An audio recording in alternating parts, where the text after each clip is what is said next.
2012, President Obama held a press conference to announce the National Mortgage Settlement. The president calls it a landmark settlement with the nation's largest banks, saying that it would, quote, speed relief to the hardest-hit homeowners, end some of the most abusive practices of the mortgage industry, and begin to turn the page on an era of recklessness that has left so much damage in its wake.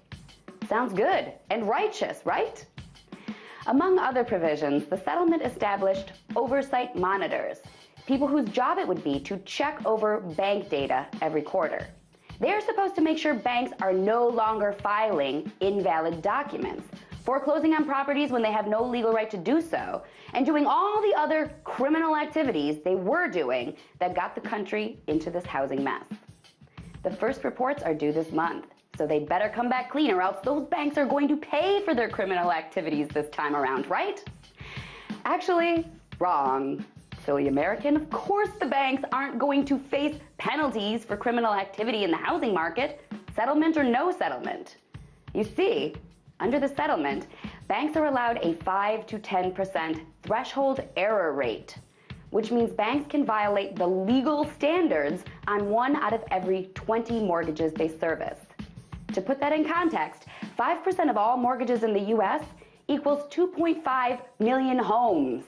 So 2.5 million mortgages can be completely fraudulent, and that would be perfectly fine under Obama's landmark settlement.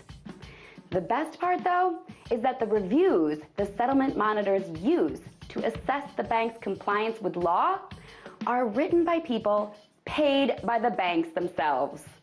That's right, the banks pay the people responsible for reporting on the bank's adherence to the law. That's gotta ensure impartiality, right?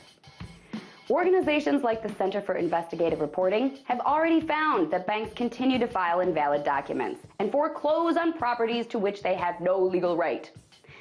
So, the banks are continuing to screw Americans out of their homes with the help of the government. And they continue to do so without consequence. Think Obama will hold a press conference announcing that? Don't hold your breath. Tonight, let's talk about that by following me on Twitter @TheResident.